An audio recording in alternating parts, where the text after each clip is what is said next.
ओम अप्यायन्तु ममांगानि वाक्प्राणश्चक्षुश्रोत्रम् अथो बलमिन्द्रियाणि च सर्वाणि सर्वं ब्रह्मोपनिषदं माहं ब्रह्म निराकुर्यां मा ब्रह्म निराकरोत् अनिराकरणमस्तु अनिराकरणं मे अस्तु तदात्मनि निरतेय उपनिषत्सु धर्मा ते मयि सन्तु ओम शांति शांति शांति। विशेष सूचना है सभी श्रोताओं को। कल हम लोगों ने छांदोग्य उपनिषद के 5 अध्याय पढ़ के पूरे कर लिए और क्रम प्राप्त है हमारा अब 6ठा अध्याय पढ़ना। परंतु 6ठे और 7वें अध्याय में ब्रह्म ज्ञान का उपदेश है और ये मैंने व्यक्तिगत रूप में 1 से अधिक बार इसका क्लास किया हुआ है, हिंदी में, अंग्रेजी में इत्यादि।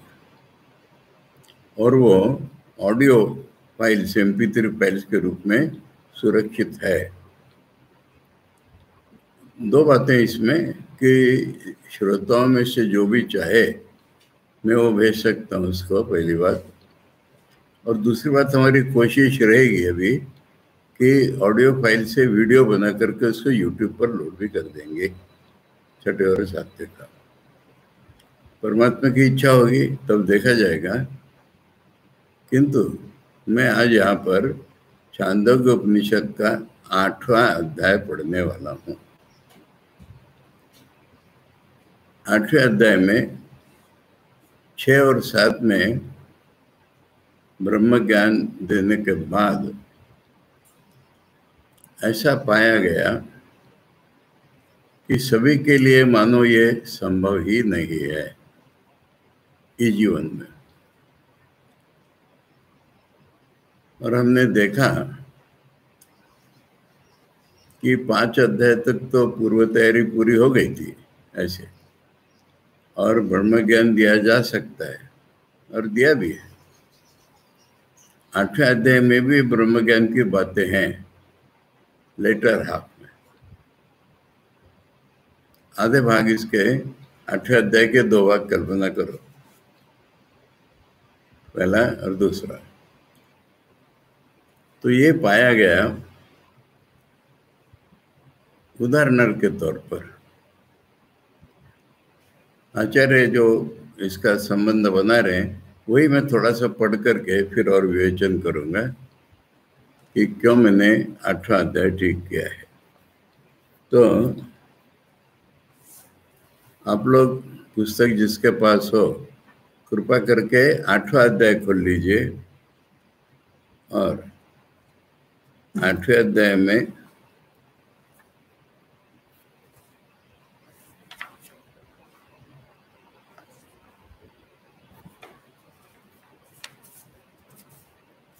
ठीक 8वें अध्याय में जैसे मैंने अभी बताया यार,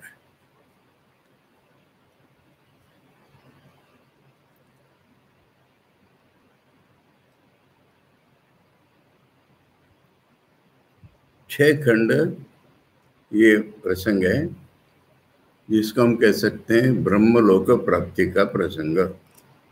और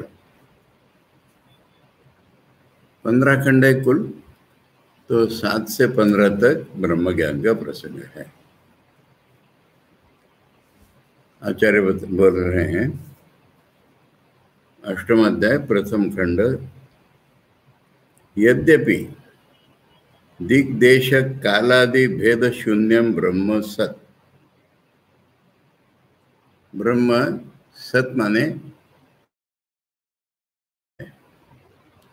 ब्रह्मन एक सत्ता है, एक अस्तित्व है जिसमें दिशा, देश, काल आदि भेद नहीं है। अभेदात्मक सत्ता है जिसमें एकमेव अद्वितीयम है, जिसमें काल भी नहीं है, जिसमें देश भी नहीं है, ये तो सारे माया के राज्य में, दिशाएं भी नहीं है, दिग देश कालादि आदि, किसी भी प्रकार का भेद वहां पर है ही नहीं है। ऐसा ब्रह्म है। यद्यपि और कैसा है? एकमेव अद्वितीयम, वो अकेला ही है, दूसरा कुछ है ही नहीं वहां पर। अकेला मैंने अकेला बैठा हुआ नहीं है, हाँ?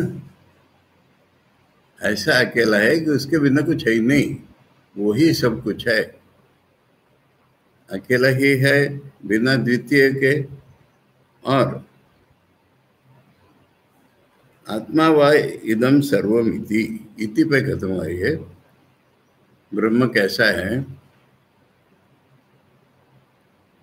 आत्मा एवं इदम सर्वम, ब्रह्म का ही दूसरा नाम आत्मा है, हमारी रियलिटी वही है, और यही सब कुछ है।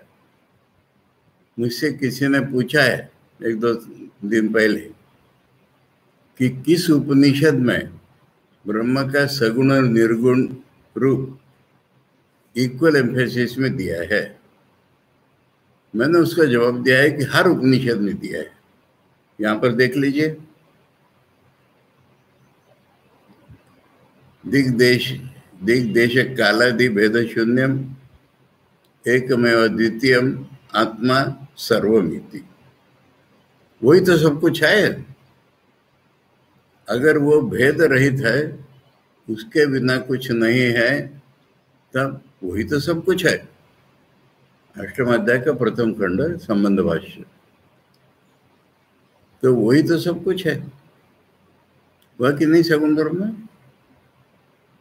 ब्रह्म का स्वरूप ही वो होने के कारण जो ब्रह्म को केवल सगुण मानते हैं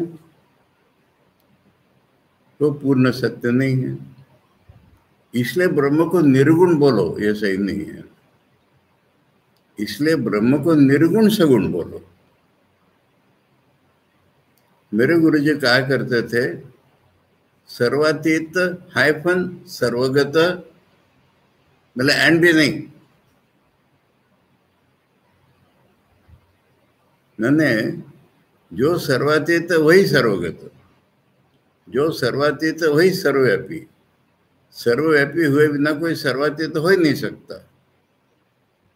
बृहदारण्यक उपनिषद में सभी जगह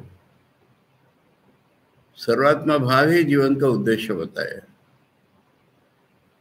तो देखिए, आचार्य वही कह रहे हैं कि नहीं, यद्यपि ब्रह्म ऐसा है इति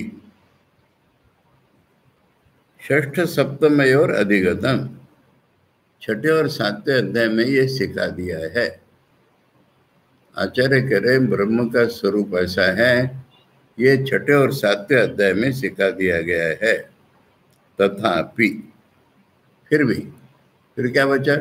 यह इस अध्याय में मंद बुद्धि नाम दिग्देशादि भेदवत वस्तु इति एवं भाविता बुद्धिर न शक्यते सहसा परमार्थ विषय कर्तुम इति अनधिगम्य च ब्रह्म न पुरुषार्थ सिद्धिरिति तद अधिगमाय हृदय पुंडरीक देश उपदेष्टव्या। अब ये मंदबुद्धि कौन? ये कल्पना करो कि शुद्ध बुद्धि या तीव्र बुद्धि कौन? मैं कहूंगा दुनिया में हाथ में गिनने लायक लोग, और यही सन्यासी। सर्वसाधारण जनता, सर्वसाधारण जनता को तो सुनने को भी नहीं मिलता, आते भी नहीं, हो तो छोड़ो। जो शास्त्र सुनने के लिए आते हैं, ब्रह्म ज्ञान के इच्छुक होकर के लोग, उनमें से गणित नहीं लगा सकते। फिर करें 90% मंद बुद्धि। हम लोग कैसे वो यहां बता रहे हैं, इससे बात समझो। यानी पूरा विषय ऐसा होगा, पहला शुरू में, कि हम पूछ रहे हैं गुरु से कि ब्रह्म का ध्यान कहाँ करें। पूछते कि नहीं हम सब लोग? और इसमें गलतियां हजार, कोई कहता है सिर में करो, कहता है राइट साइड में करो। ठाकुर ने कहा है कि हृदय डंका मारा जाएगा। अभी जो कहा आचार्य स्वामी आया, वो अगर ब्रह्म का ध्यान कर रहे हैं तो स्पेस का सवाल कहाँ आता है, वो पूछ रहे हैं। कहाँ करो माने तुम उत्तम अधिकारी नहीं हो, बस समझ लो खत्म। ये इसका मतलब हो रहा है। ब्रह्म कहीं स्पेस है क्या? यहां करो वहां करो, ये इसका अर्थ हो रहा है कि जब तुम पूछ रहे हो ब्रह्म का ध्यान कहाँ करूं, हम समझ गए तुम मंदबुद्धि हो। क्योंकि दिग्देशादि दिग्देश कालादि भेद शून्य ब्रह्म। ब्रह्म में स्पेस नाम की कोई चीज ही नहीं कि स्पेस में करो। जब मन हमारा टाइम स्पेस कॉजेशन से ऊपर उठ जाएगा तभी ब्रह्म की उपलब्धि होगी, नहीं तो नहीं होगी। हृदय में भी ध्यान करते समय और नीचे हमको अवलंब की जरूरत होती है। अवलंब तो छोड़ो, कहाँ ध्यान करूं ये सवाल ही बताता है कि हम मंदबुद्धि हैं, बस समझ लो इससे। ये कहना है यहाँ पर आचार्य का। जो ब्रह्म का ध्यान करेंगे, ध्यान चीज ही वो कहेंगे कि गौण है। ज्ञान और ध्यान में फर्क है। ज्ञान में तो हमारे बोध का बदलाव है, और जिस बोध में से दिग्देश काल भेद लुप्त हो गए हैं, जिस बोध में खास करके मैं बताऊंगा विषय विषय बोध लुप्त हो गया है, जो विषयी है वही तो पूछेगा स्पेस। स्पेस तो एक विषय है, ये सवाल है। अब थोड़ा मैं प्रैक्टिकल लाइफ की दृष्टि से इस चीज का विवेचन करना चाहता हूं यहीं पर। अब उत्तम मध्यम आप समझ लो। दो प्रकार के लोग होते हैं कॉन्स्टिट्यूशनली, भीतर के व्यक्तित्व से। अच्छा, कहानी से शुरू करता हूं। श्री रामकृष्ण देव ने कथामृत में एक कहानी बोली है। जगन माता जो पार्वती, उसके पिता थे हिमालय राज। उनके लिए तो वो अपनी बेटी थी। जब उसके शिवजी से शादी हो गई और लोग उसको जगदम्बा जगन माता कहने लगे, तो उसके पिता को पता चला कि मेरी बेटी तो जगन माता है। तो वो जब मायके आई हुई है तो उसके पिता कह रहे कि मैं तेरा पिता हूं, तो मेरा कुछ क्लेम है। उसके पिताजी क्या चाहते हैं बोलिए। उन्होंने कहा मुझे सब देव देवताओं के दर्शन करने, मुझे आध्यात्मिक राज्य के सारे अनुभव करने हैं। तो इसका पिताजी आप आंख बंद कीजिए, कल्पना कीजिए आपको क्या चाहिए, मिल जाएगा। मैंने कल्पना से नहीं मिलेगा। हाँ, कल्पना कीजिए, मैंने क्या चाहिए वो मन में लाइए, मेरी शक्ति से मिल जाएगा। आपने मुझसे मांगा है तो मिल जाएगा। अब उन्होंने अनुभव किए। अनुभव करने पर आनंद भी बहुत हुआ और उनका हौसला बढ़ गया। तब उन्होंने कहा कि बेटे, फिर निर्विकल्प समाधि के द्वारा निर्गुण ब्रह्म का ज्ञान होता है, वो भी करा दे। उसने कहा पिताजी, उसके लिए आपको सन्यासियों की संगति करनी पड़ेगी। ये कहानी ठाकुर ने बोली है। इसका अर्थ क्या हुआ? ये मैं करा देने वाली बात नहीं है, मन के कॉन्स्टिट्यूशन पर डिपेंडेंट है।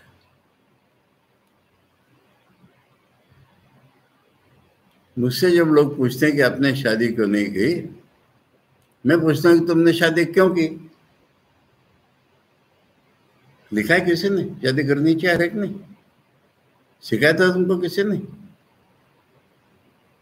समाज हजार चीजें बोले, समाज के बोलने से करते हो तुम हर चीज।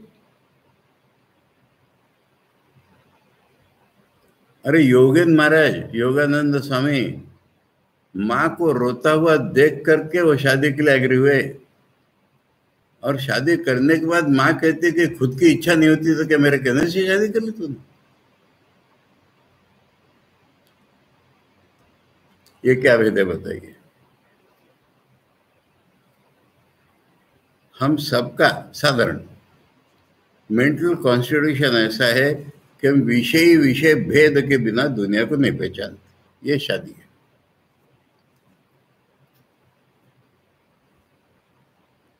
अब एक्सेप्शन होता है इसमें। एक्सेप्शन का नाम सन्यासी है। सन्यासी की परिभाषा ये है कि शुरू से मैंने उसके मन में भेद होगा स्वाभाविक रूप में, पर वो इस भेद के परे ही जाना चाहता है। इस भेद से संतुष्ट नहीं है, वही सन्यासी के योग्य है। अब ट्रेनिंग के रूप में सब कुछ ठीक है, हम ध्यान करते उपासना सिखाते हैं, सब कुछ ठीक है। ये तो 5 अध्याय तक वही बोलते चले गए कितने प्रकार से। इसमें फिजूल तो एक भी चीज नहीं थी। स्वामी विवेकानंद ने कहा तो छांदोग्य उपनिषद की ग्लोर महिमा है कि जीवन के सभी स्टेजेस का इसमें वर्णन आ रहा है हमारे।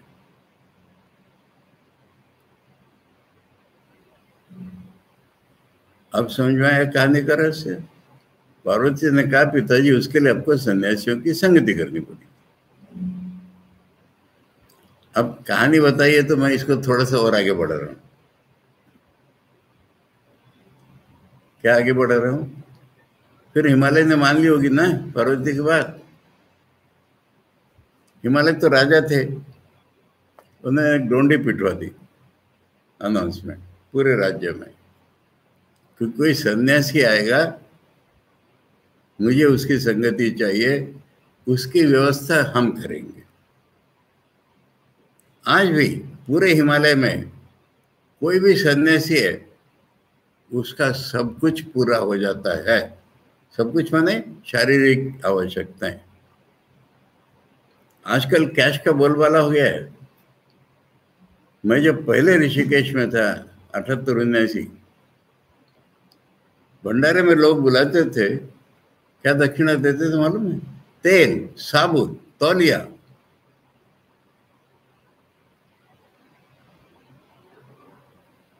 तो आज भी वो चल रहा है। और हिमालय तो स्थित प्रज्ञ होकर बैठ गए। जो हिमालय हम देख रहे हैं ये स्थित प्रज्ञ महात्मा है। हम उनसे खूब उत्पात करते हैं, पेड़ तोड़ते हैं, करते तो किंचित तो अंगड़ाई लेते, वो लैंडस्लाइड हो जाती बड़ी बड़ी हमारे लिए। ये उस कहानी की पूर्तता है। हम हिमालय को कहते हैं हमारे नाना जी है वो। पार्वती हम सबके माँ है, माता में पार्वती देवी, तो हमारे नाना जी का घर है। खैर ये मैंने कहानी आगे बढ़ाई इसलिए। ये भेद है, ये यहाँ पर आचार्य समझा रहे हैं। दूसरी तरफ से थोड़ा सा देखो,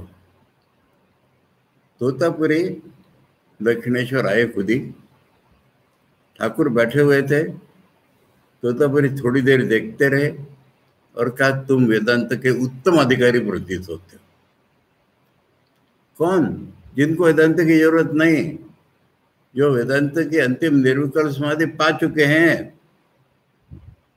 अब समझ में आ गया उत्तम अधिकारी कौन है?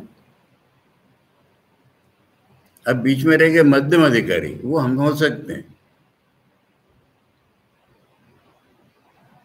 परंतु चूंकि एक क्लास सबके लिए है और हम भी ध्यान कहाँ करेंगे पूछ रहे हैं, इसलिए यह 8वां अध्याय पढ़ना है। 8वें अध्याय की शुरुआत ये है, समझ में आया?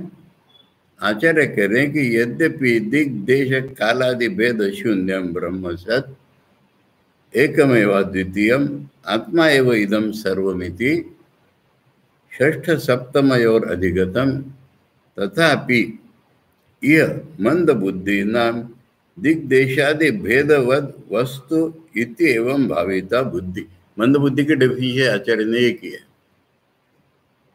कि जिनकी बुद्धि, बुद्धि माने बोध, है बुद्धि माने कि इंटेलेक्ट नहीं होता है, बुद्धि माने बोध, उनका बोध किस भाव से भरा हुआ है? भाविता। ये जो सृष्टि है इसमें दिग देश का आदि भेदवत, भेद वाली दुनिया इंक्लूडिंग हम, ये दिग्देश भेद वाली चीज है, ये हमारे बोध में भरा हुआ है। Fact of life. दिग्देशादि भेदवद वस्तु, वस्तु माने रियलिटी, रियलिटी हम हमारी दृश्य दुनिया रियल है हमारे लिए, और वो दिग्देश आदि भेद वाली है। इति एवं भाविता बुद्धि, ये जिसके बोध में भावना भरी हुई है। न शक्यते सहसा परमार्थ विषया कर्तुम, परमार्थ माने एब्सोल्युटली रियल, रियलिटी, ऐसा नहीं उस बोध को बनाया जा सकता। एकाएक उस बोध को परमार्थ वस्तु के अनुकूल नहीं बनाया जा सकता स्पष्ट रूप में।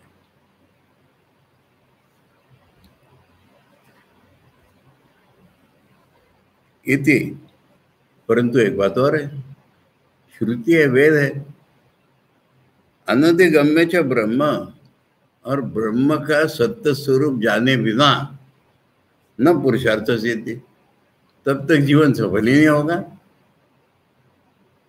पुरुषार्थ माने परम पुरुषार्थ, धर्मार्थ काम कोई पुरुषार्थ नहीं होते।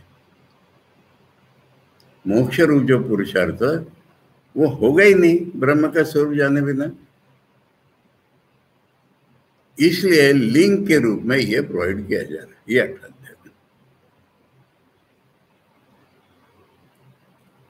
ठाकुर ने अपने उदाहरण से हमको दिखा दिया कि पहले ब्रह्म को सगुण सोचो, मां आ गई उनके सामने,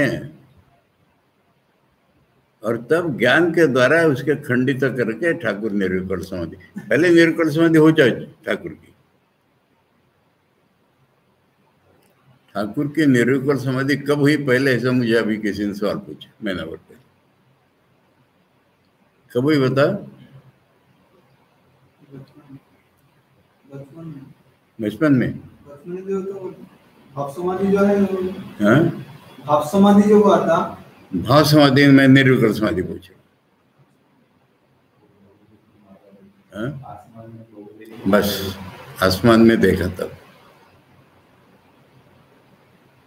यानी काले मेघ और सफेद बकपंक्ति, ये दो अपोजिट चीज देख करके ठाकुर को मैंने एकत्व का भाव दिया। परंतु फिर भी सज्ञान होने के बाद कब हुई?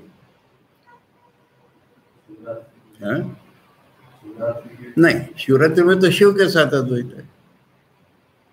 वो तो पहली समाधि के कारण उनको, वो विशालाक्षी को जा रहे तो विशालाक्षी हो गए, शिव जी को जा रहे तो शिव जी हो गए।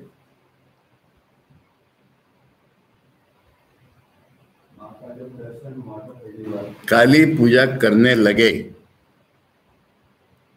उसका वर्णन स्वामी विवेकानंद का पढ़ो माय मास्टर में, और शारदानंद स्वामी जी का पढ़ो लीला प्रसंग में। उनके मन में आ रहा है कि मैं इस पत्थर की पूजा कर रहा हूं, ये पत्थर है न इसके पीछे कुछ है।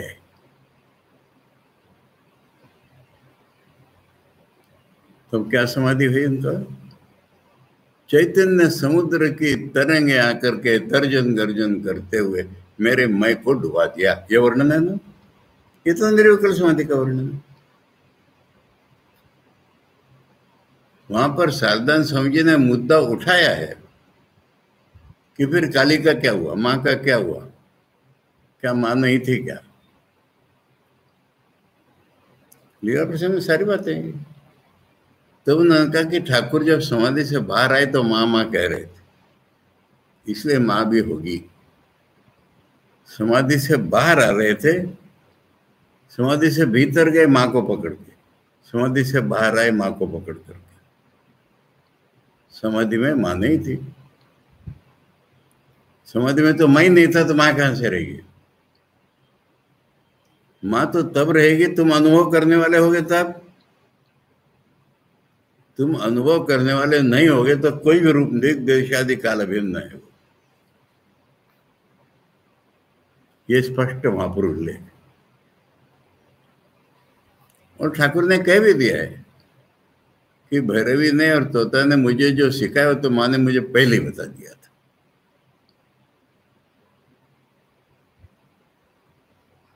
अब क्या हुआ उसके बाद? बाहर आए तो माँ कह रहे थे ठाकुर ने हम लोगों को सोचा और हम लोगों को सोच के उनको प्रतीत हुआ अब उनको भी तो अपना शरीर रखना है ना, अवतार है ना, वो आए तो हमको सिखाने के लिए ना। निरुकर समाधि में बैठा रहूंगा तो उनका भावना हुई थी बाद में, तो 6 महीने के बाद उन्हें यही समझा ना कि मुझे रखना है शरीर। तो स्थायी भाव के लिए उन्होंने ये रिश्ता बना लिया इस जगत के लिए। यानी ठाकुर सब भाव संपन्न थे, सब प्रकार से भगवान का अनुभव लिया है उन्होंने, कोई भी बाकी नहीं रखा है, अल्लाह विल्लाह कोई बाकी नहीं रखा है। परंतु इस जगत को अगर भगवान को प्यार करना है, सबसे निकट रिलेशन हमारे माँ का होता है। मैंने सबने ऐसा करना चाहिए ऐसा नहीं। हमारे कोई स्वामी तो नीरामयन स्वामी जी की बात कर, उन्होंने मुझसे कहा था ठाकुर ने मातृभाव के द्वारा हारमोनी उपस्थित की। वो सच नहीं होगा, सच होगा अद्वैत के द्वारा ही हारमोनी उपस्थित की। परंतु फिर भी अधिकांश लोगों के लिए स्थायी भाव से ठाकुर ने माँ को पकड़ा और कुछ नहीं। क्रिटिकली समझने की चीज होती है। और जब तोतापुरी सिखाने आए तब ठाकुर ने आदत बना ली थी, इसलिए उसने कहा कि सारे नाम रूप के परे ले जाओ, तो उनका नहीं जा रहा है, माँ रही सामने। उसने कहा क्यों नहीं होगा? तब ठाकुर ने कहा कि जब माँ सामने आई मैंने ज्ञान को खड्ग के रूप में कल्पना करके उसको काट दिया। ज्ञान क्या है? मैं और माँ अलग नहीं हूं, ये तो ज्ञान है।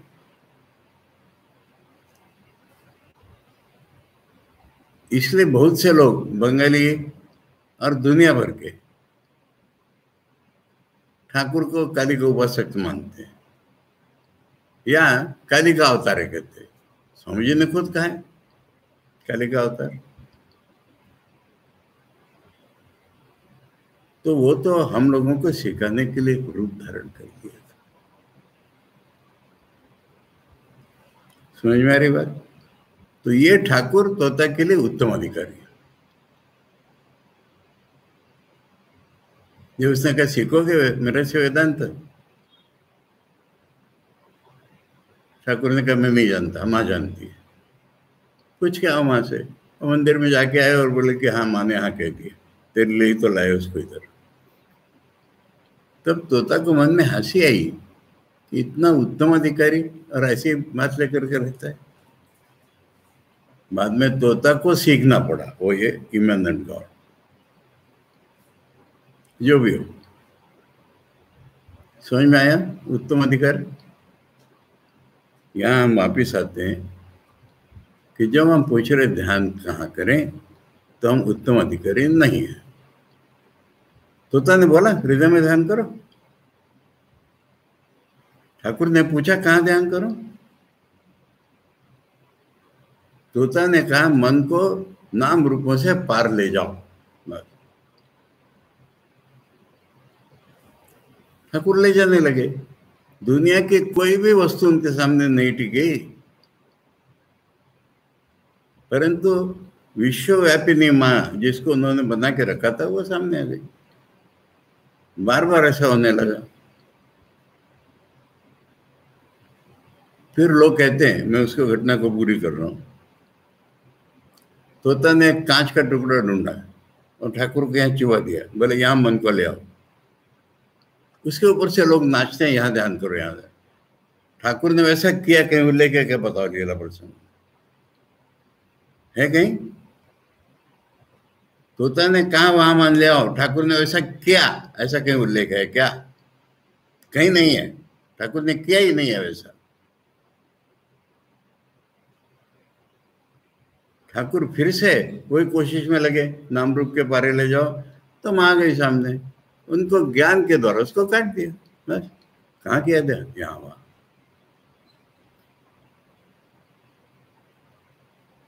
ऐसे ठाकुर हम सबको सिखा रहे हैं कि हृदय डंका मारा जगह है हम लोगों के लिए।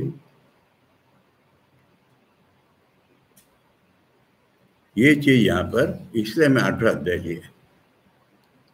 मैं कहूँगा प्रैक्टिकल दृष्टि से 5वां अध्याय तक हमारी तैयारी हुई फिलॉसफी का, पर साधना की दृष्टि से 8वां हमारी तैयारी करेगा तब 6ठा 7वां पढ़ेंगे, अगर इच्छा भगवान की हुई तो।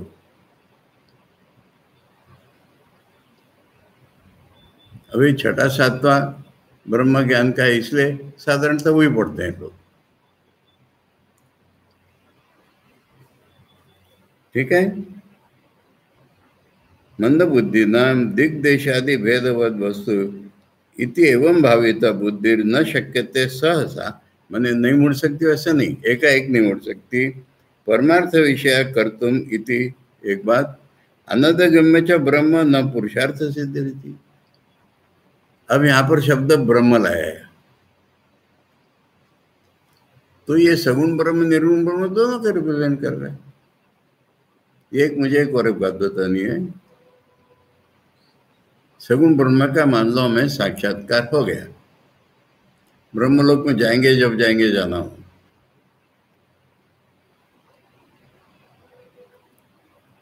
शंकराचार्य इसको मुक्ति मानने को तैयार नहीं, परंतु कर्म मुक्ति तो है ना, ये मानते हैं ना शंकराचार्य। ठाकुर इसको मुक्ति करे, याद रखो। ये भेद एम्फेसिस समझना बहुत आवश्यक है। ठाकुर के सन्यासी शिष्य कितने थे? 15-16। गृहस्थ शिष्य जिनका काउंट नहीं।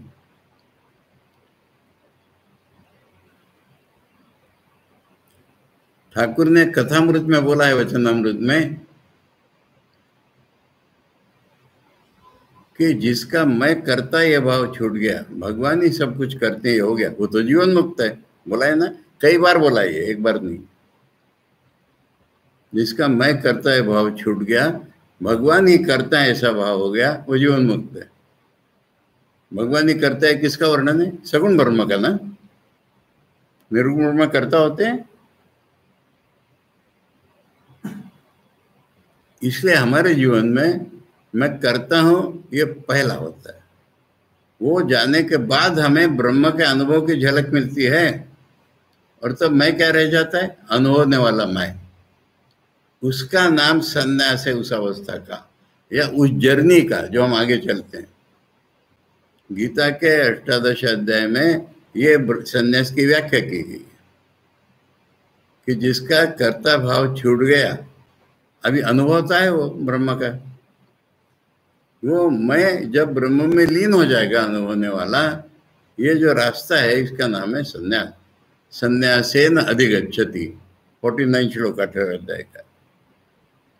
असक्त बुद्धि सर्वत्र जितात्मा विगत स्पृहा निष्कर्म सिद्धिम परमाम संन्यासेन अधिगच्छति। संन्यासेन माने संन्यास के द्वारा, तो संन्यास एक रास्ता हो गया। जो कर्मयोग से सिद्ध हो गया, आसक्त बुद्धि सर्वत्र जितात्मा विगत स्पृहा, उसको अब नैष्कर्म्य सिद्धि पाना है, परमाम, वो संन्यास से मिलती है। फिर उसके बाद 50 से 55 तक इसका वर्णन किया। ये असल संन्यास है। हमारे बुजुर्ग लोग कहते हैं कि जो रामकृष्ण संघ में संन्यास दिया जाता है, इसको हम ऑर्गेनाइजेशन संन्यास कहो, संन्यास का बाहर का रूप को, और इसका जो इम्प्रेशन पड़ता है हमारे ऊपर, छाप पड़ती है, वो हमको रियल संन्यास तक जाने में सहायक है। इसलिए स्पष्ट होता है सब उनके मन में। तो ये हमारे लिए है। जबकि हम ब्रह्म ज्ञान के बिना हमारा जीवन सफल नहीं होगा। सगुण ब्रह्म का हो गया, हो गया। अरे निर्गुण ब्रह्म का हुआ तो उत्तम, नहीं तो मुक्त तो हो ही गए हम। जिसका मैं करता भाव छूट गया, भगवान ही करता है बोलोगे तो जीवन मुक्त है, ठाकुर कह रहे हैं। ये एम्फेसिस का फर्क होता है। शंकर इसको मुक्ति नहीं कहना चाहते हैं, पर क्रम मुक्ति तो कहते हैं, माननी पड़ती है क्रम मुक्ति। ठाकुर इसको मुक्ति मानते हैं क्योंकि अधिकांश लोगों के लिए वो गति है, फिर होते रहेंगे पूर्ण मुक्त। ये फर्क होता है एम्फेसिस में। और एक बात जोड़ दूं, आजकल हम लोग क्लास तो ओपन कर रहे हैं सब, सुना आप लोगों ने विवेकानंद ने कहा हुआ, प्रेमानंद ने भी कहा हुआ। ठाकुर जब सन्यासियों को खास सिखाते थे, दक्षिणेश्वर के गेट तक देख के आते थे, कोई गृहस्थ तो नहीं यहाँ पर। ये क्या बात है? मन अलग है ना, अलग सिखाएंगे ना उसको। मुझसे किसी ने वो भी तर्क किया था, क्या हो सकता है, क्या हो सकता है? कथामृत में तो सब बातें मैंने कहा रहे, ऐसा होता तो स्वामी विवेकानंद क्यों कहते, प्रेमानंद सभी वो कह रहे हैं। क्या कथामृत में बात हो गई उतना ही ठाकुर कहते हैं? वो चीजें छापी नहीं जाती। अभी अभी मेरे पढ़ने में तुरैन स्वामी जी की पुस्तक आई, उसमें ऐसी ऐसी बातें हैं जो गृहस्थ कल्पना नहीं कर सकते। पीछे पढ़ाए हुए आदमी ठाकुर ने खास कुछ नहीं सिखाया कि आपको ठाकुर ने खास कुछ सिखाया नहीं, वो बता रहे, वो पढ़ के धारणा भी नहीं होगी।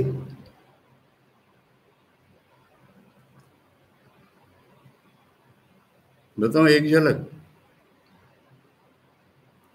उन्होंने कहा कि रात में सारे कपड़े उतार के रख दो, नंगा होकर के ध्यान करो। ये ठाकुर ने सिखाया हमको। और पूछते थे दूसरे दिन नंगा होकर ध्यान किया था कि नहीं। ये क्या गृहस्थ को बताने की चीज है?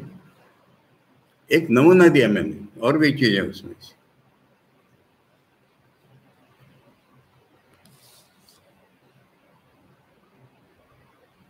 हम लोगों में से कौन कहता है सोच लो।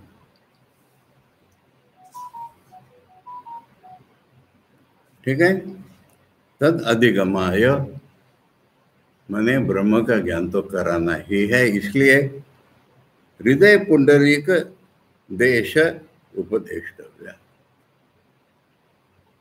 हृदय के कमल में जो स्पेस है उसका उपदेश करना आवश्यक है। ये 8वें अध्याय के आधा पार्ट में।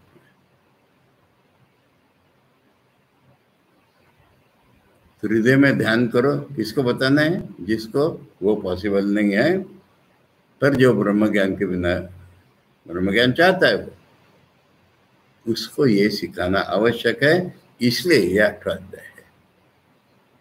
हो गया स्पष्ट? यह 6, 7वें अध्याय में दिग्देश कालादि भेद शून्य ब्रह्म सिखाया है। यहां पर किंतु जिनका मन एकाएक नाम रूप के बाहर नहीं जा सकता, दिग्देश काल के भेद के परे नहीं जा सकता, उनका बोध जो इससे भरा हुआ है, परंतु उनको ब्रह्म ज्ञान तो पाना है, उनके लिए यहाँ पर हृदय कमल में जो स्पेस है उसका उपदेश करना आवश्यक है। ये 8वें अध्याय की आचार्य की प्रस्तावना हुई। इसलिए प्रस्तावना पढ़ते पढ़ते मैं इतना सारा विवेचन किया। हो गया समाधान? हृदय में ध्यान करो, इसके लिए बोलना है कि जो टाइम एंड स्पेस लेस नाम रूप बाहर ब्रह्म का धारणा नहीं कर पाता, फिर ध्यान समाधि तो बाद में होगी, परंतु ब्रह्म का ध्यान जाने बिना वो मुक्त होगा नहीं। इसलिए उसको हृदय के भीतर ध्यान करने को बोला गया है। ये 8वां अध्याय। और यही 8वें अध्याय के, जैसे मैंने कहा पहले, 6 खंड ये हैं। बाद में फिर वो प्रजापति इंद्र विरोचन की कहानी के द्वारा दोबारा ब्रह्म ज्ञान में उठाए गए। और याद रखना कि ये 6, 7वें अध्याय के बाद आया है, यानी पंचम अध्याय की पूर्व तैयारी अलग तरह से। ब्रह्म ज्ञान का पूरा उपदेश देने के बाद गुरु ने, छांदोग्य वाले ऋषि ने पाया कि सब लोग इस तरह से चढ़ना मुश्किल है, उनके लिए यह अवलंब दिया जा रहा है। ये कहानी हुई इसकी। हमारे लिए फिर मैं कहूँगा कि हमने सुन लिया ब्रह्म ज्ञान, किंतु हमारी भावना वैसे नहीं कर पा रहे, पर हमको ब्रह्म ज्ञान कराना है, इसलिए हृदय में ध्यान करना सिखाया जाए।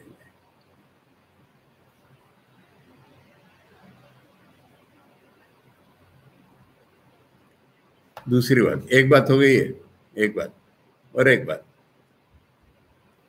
यद्यपि सत सम्यक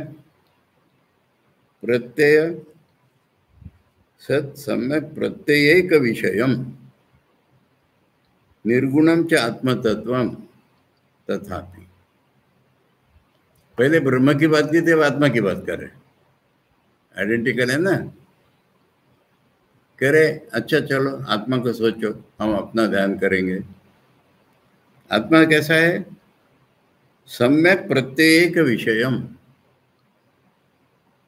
यानी सही ज्ञान का ही विषय है वो, हमारी दृष्टि का विषय नहीं, ऑब्जेक्ट नहीं है वो, सही ज्ञान का ही विषय है आत्मा। सत, आत्मा भी सत है। सम्यक प्रत्यय, सही ज्ञान, एक विषयम, केवल उसी का विषय है, विषय नहीं है। ये कहने के लिए कह रहे हैं कि सम्यक ज्ञान का ही विषय है, निर्गुण है आत्मा। च आत्मतत्वम तथापि मंद बुद्धि नाम गुणवत्व स इष्टत्व। हमें इष्ट चाहिए, इष्ट चाहिए तो इष्ट के गुण चाहिए। ठाकुर अति पवित्र थे, ठाकुर ऐसे थे। भगवान श्री कृष्ण के हजारों गुण बताएंगे, राम के गुण बताएंगे। तो हमें तो गुण वाला चाहिए ना ध्यान करने के लिए। यद्यपि आत्मा, दो बातें बता रहे, पहले स्पेस की बात की, अब कह रहे हैं कि यद्यपि आत्मा वस्तु तो निर्गुण है, पर हमें तो गुण के बिना हम ध्यान नहीं कर सकते। अरे ठाकुर का रूप सोचते, ये भी तो एक गुण है,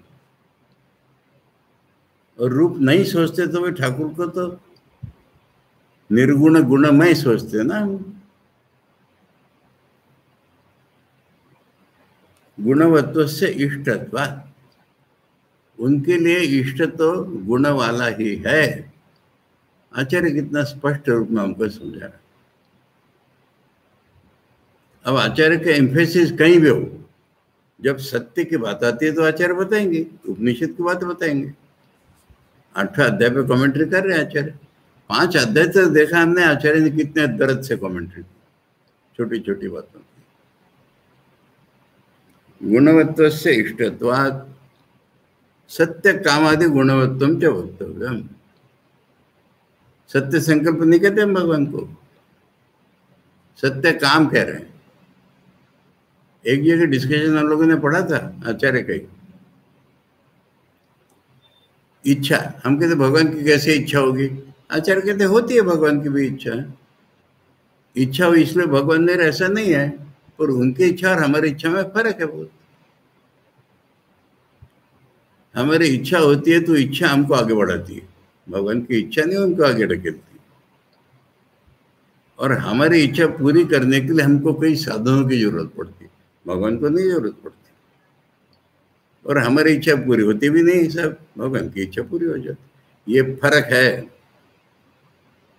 इसलिए इच्छा भगवान की भी होती है, किसी सगुण ब्रह्म की।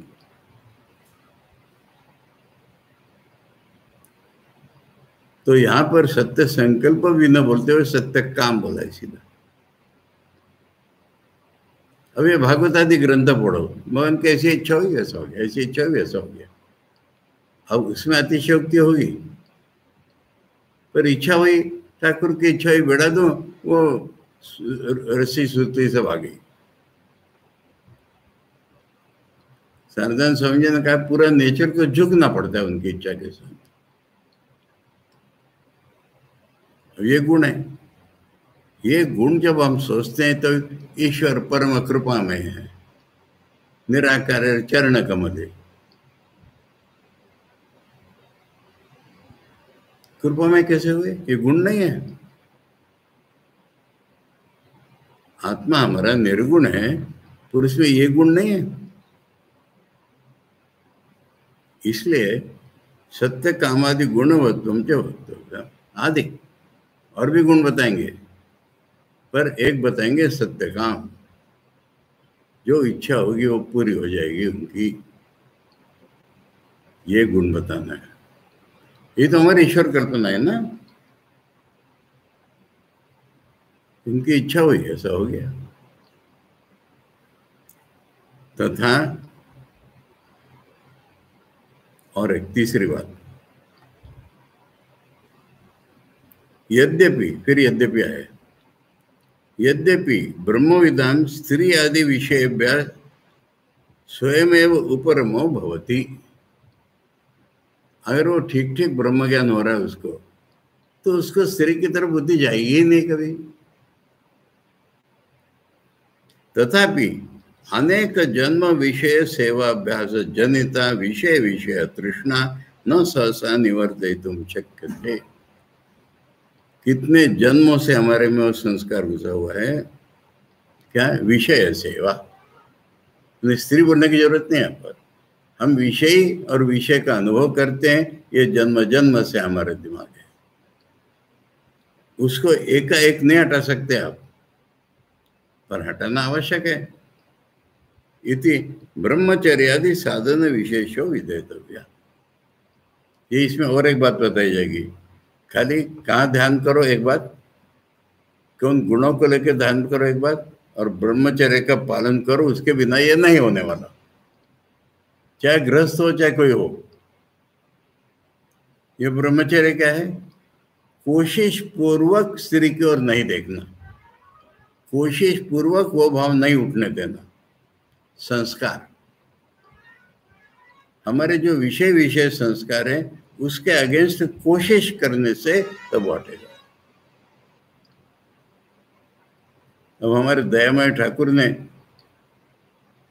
2-3 बाल बच्चे होने के बाद भाई बहन जैसा रहना चाहिए सिखाया पूरे जगत में, आज तक किसी ने।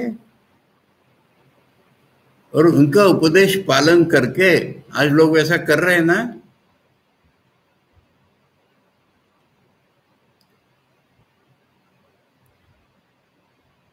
मैंने अभी बात निकाली थी तुमसे, मेरे एक विद्यार्थी है और उसकी पत्नी, एक बेटा हुआ, उसके बाद वो भाई भाई। और कई मुझे ऐसे एग्जाम्पल मालूम है, बेटा बेटा भी नहीं है बस, पर शादी हुई है। तो इसलिए समझ आए बात कि तुम गृहस्थ हो इसलिए पशु नहीं बनना है। विषय विषय बुद्धि है तुम्हारी, परंतु प्रयत्न पूर्वक तुमको उसको मोड़ना है, एक नहीं मोड़ सकते।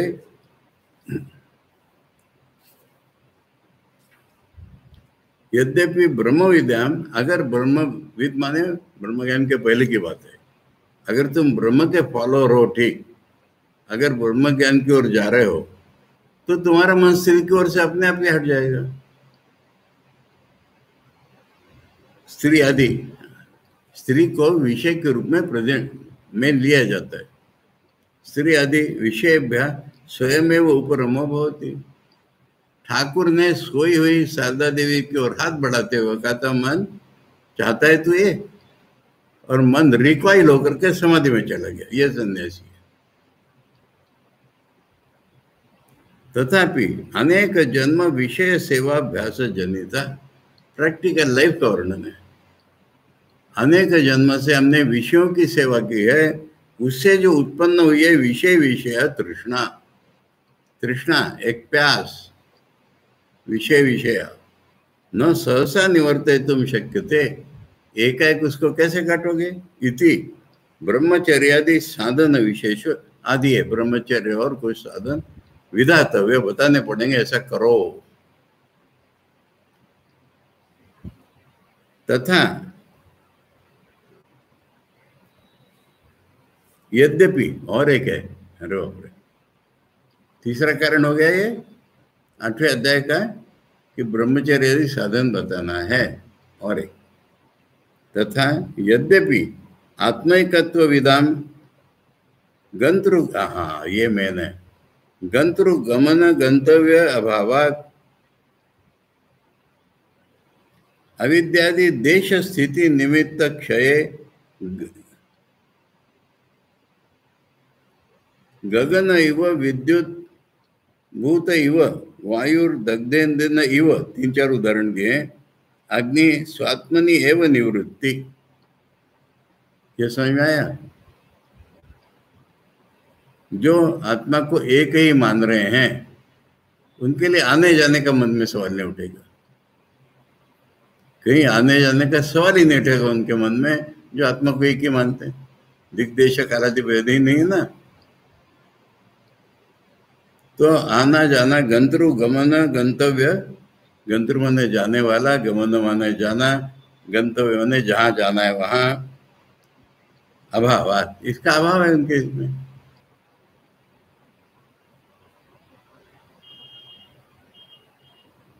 अविद्यादि शेष स्थिति निमित्त क्षय, अविद्या वगैरह कुछ बचेगी नहीं वहां पर, अविद्या से उत्पन्न होता है जाना आना, ये रहेगा ही नहीं। उसके उदाहरण दे रहे हैं, गगन इव विद्युत उद्भूत इव वायुर दग्धेन्द्रन इव अग्नि। एक उदाहरण आकाश, एक उदाहरण एकदम बिजली चमक गई, एक उदाहरण ईंधन जल गया तो अग्नि। ये 3 उदाहरण दे रहे हैं। इव अग्नि स्वात्मनि एव निवृत्ति, तब ये जाना आना उनके आत्मा में ही निवृत्त हो गया पूरा, उनको कहीं जाना आने का भाव ही नहीं उठेगा, देश नहीं उनके लिए। तो जैसे आकाश में कुछ नहीं होता, उदाहरण के लिए बाहर के उदाहरण, बिजली एकदम फ्लैश कर जाती है और ईंधन जलने पर अग्नि शांत हो जाता है, ऐसे उनकी सारी जाने आने का जो भाव है उनके आत्मा में ही खत्म हो गया। हृदय देश गुण विशिष्ट ब्रह्मोपासका नाम, हाँ, गमानादि वासित बुद्धि नाम, तथापि हाँ, इनकी तो निवृत्ति हो गई, तथापि फिर भी गंतृ गमनादि वासित बुद्धि नाम, जिनके बोध में जाना आना लगा हुआ है, वैकुंठ कैलाश रामकृष्ण लोग सत्य लोग, जाना आना लगा हुआ है ना। हृदय देश गुण विशिष्ट ब्रह्मोपासका ना, अब वो अपने आप ही हृदय में भगवान का ध्यान करेंगे।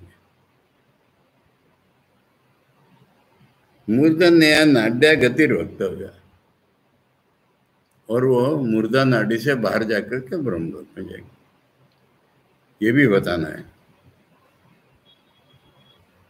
इति अष्टमा प्रपाठक आरभ्यते। कितने रीजन बताए? नाम रूप के परे, दूसरा बताया निर्गुण और गुण,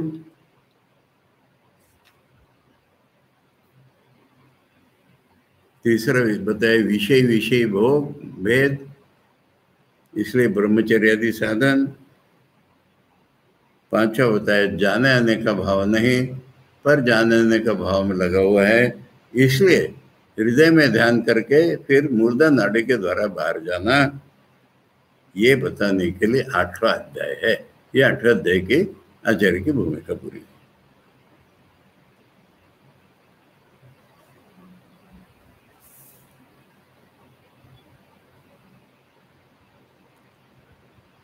अब इसको थोड़ा पॉजिटिवली पुट कर रहे हैं इसी को। दिग्देश गुण गति फल भेद शून्यम ही परमार्थ सद अद्वयम ब्रह्म।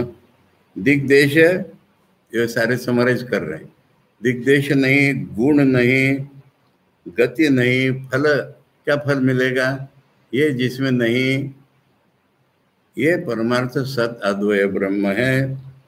मंद बुद्धि नाम असदिव प्रतिभाति, मंद बुद्धियों को तो ऐसा ब्रह्म है ही नहीं लगता है, कहेंगे कि ऐसा है तो शून्य है क्या, कुछ नहीं है क्या, जो ऐसा भी नहीं ऐसा भी नहीं ऐसा भी नहीं तो नहीं है क्या, ऐसा हो जाता है। सन्मार्गस्था तावत भवन्तु, अरे वो अच्छे रास्ते पर चलते रहे। ये श्रुति के कहते हैं हजारों माँ बाप से अधिक करुणा है। गौड़पाद जी अद्वैत प्रकरण में इतना ऊंचा विवेचन करते करते उनसे पूछा गया फिर वर्णाश्रम क्या है, अरे अच्छे रास्ते पर तो चल रहे हैं, कोई दोष नहीं उनका, दोष होगा तो बहुत थोड़ा है कह रहे हैं। इतनी फिलोसफी की हाइट लेते हुए जब पूछा कि वर्णाश्रम में भेद क्या है, अरे उन कह रहे अच्छे रास्ते पर चल रहे हैं ना, दोष नहीं है उनका, और दोष होगा भी तो बहुत थोड़ा है, ऐसा कह दिया। ये महापुरुष का कॉम्प्रोमाइज नहीं होता, ये महापुरुष का पॉपुलर बनने का रास्ता नहीं होता, ये महापुरुष की परम करुणा होती है। जो भी आदमी इस दुनिया में उसको उठा के ब्रह्म ज्ञान की ओर ले ही जाना है, ठीक रास्ते पर तो चले, जो गलत रास्ते पर चल रहा है वो नहीं आ सकता। और एक पांचवा रीजन बता दिया, सन्मार्गस्था तावत भवन्तु तथा शनै परमार्थ सदापि ग्राह्येष्यामि इति मन्यते श्रुति। धीरे धीरे मैं इसको परमार्थ ब्रह्म सिखा दूंगी, ये श्रुति मानती है, छोड़ना नहीं उसको। इसलिए तो इसके आधे भाग में फिर वो ब्रह्म ज्ञान आ जाएगा, निर्गुण ब्रह्म का इति, ये प्रस्तावना है। ठीक है। ओम आप्यायन्तु ममांगानि वाक् प्राणश्चक्षुश्रोत्रमथो बलमिन्द्रियाणि च सर्वाणि सर्वं ब्रह्म उपनिषदं माहं ब्रह्म निराकुर्याम् मा ब्रह्म निराकरोत्। अनिराकरणमस्तु अनिराकरणं मे अस्तु तदात्मनि निरते उपनिषत्सु धर्मा ते मयि सन्तु ते मयि सन्तु। ओम शांति शांति शांति। हरि ओम तत्सत। श्री रामकृष्णार्पणमस्तु।